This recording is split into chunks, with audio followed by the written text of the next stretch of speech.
So I'm reading 1 Corinthians 11:1 again. I read it countless times. Follow me as I follow Christ. To say to people, follow me as I follow Christ, that's bold. And I thought, could I say that? Oh, you want to know Christ? Oh, you want to be Christ-like? Oh, no problem. Follow me. Follow me. I'm following Christ. I'm acting like he is. I'm talking like he is. I'm reacting like he is. I'm thinking like he is. I'm doing the things that he does and would do. So just follow me. Could you say that? I mean, I want to think I could. I want to say that. So when I hear this, it's all of his characteristics. Follow me as I follow Christ. Follow me as I have all the characteristics of Christ. Now, not saying that I would be perfect, because that's impossible to be perfect in myself. In him I am.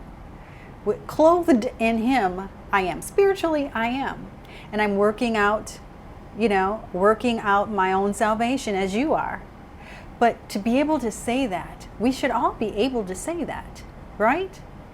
So I had to stop and ask myself and really meditate on that. Some of us might say it, but go, follow me as I follow Christ, but I have a limit. Okay, follow me until Thursday.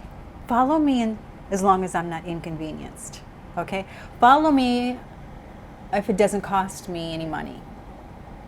Follow me if it benefits me. Follow me if I don't have to make any sacrifices.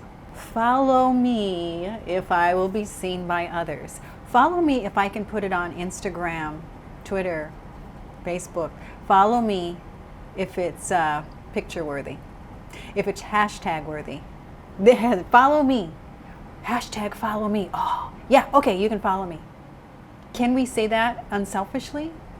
Can we say follow me and it's all about them? And then we should be duplicating ourselves. We should be not just saying follow me, but we should be teaching them how to walk, teaching them how to talk, teaching them how to think, teaching them how to work, teaching them how to socialize, how to interact, how to represent. You're doing it for others' sake. So Paul made this follow me statement not in pride. It was totally for their benefit. So that's the other thing about follow me.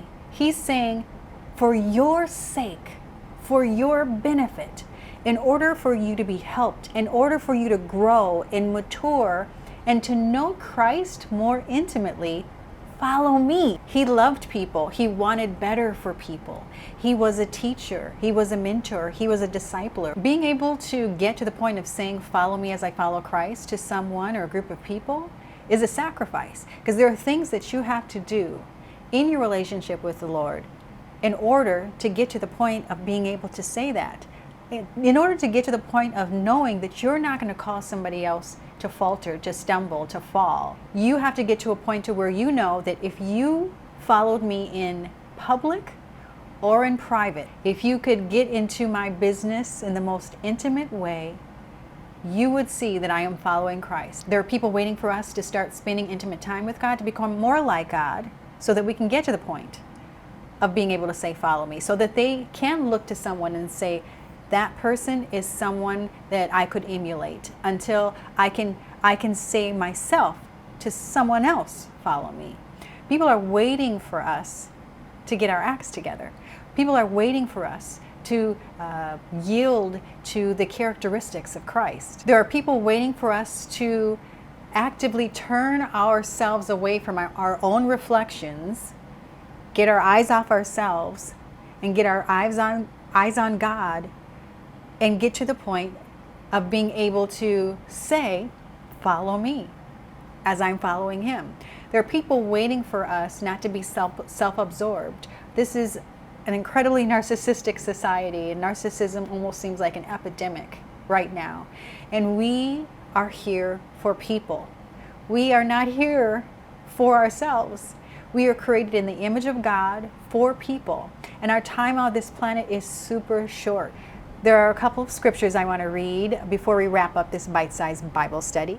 Identify with those who are in prison as though you were there suffering with them, and those who are mistreated as if you could feel their pain. That's one of the things we need. We need empathy. We need to have empathy as leaders, as people who are following Christ, as people who are going to say or are able to say, follow me as I follow Christ. We have to have a love for them. If you don't love people, I used to not like people at all, to an extreme. Once my relationship with the Lord started, that's one of the first things I prayed for. I'm like, I really want to love people like you do. I don't know how. And I prayed for a love for people, and he gave it to me almost, I'm like, you gave me too much. You gave me too much. Can you take some back?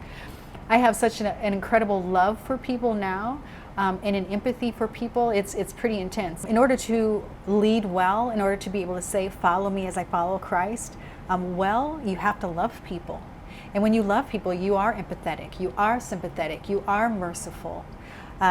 We should be crying with those who cry, mourning with those who mourn, laughing with those who laugh. There should be an empathy. If you don't have empathy, it's part of love. But if you have love and it's just not to that point of empathy, pray for it. Just ask the Lord, will you give me a heart for people?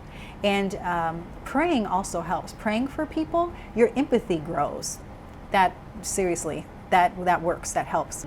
If I'm not doing the beautiful works that my Father sent me to do, then don't believe me. That goes hand in hand with follow me as I follow Christ. So let's say I have followed people who I thought were following Christ that weren't. If someone is not doing the beautiful works that the Father sent them to do, then don't believe them. That's what it says. And sometimes you don't know enough, especially when you have a new relationship with God. You don't know enough to know if that person is walking rightly or not, and you learn along the way. That's where you're studying. You're studying yourself. You're getting to know God yourself will increase your wisdom and increase your discernment. It's a spiritual gift, discernment. You know between truth and lie, between good and evil, between what's right and wrong. You have a supernatural discernment, and it goes along with your relationship with God. But even if you don't develop that yet, knowing the Word of God, you'll be able to compare people to Christ.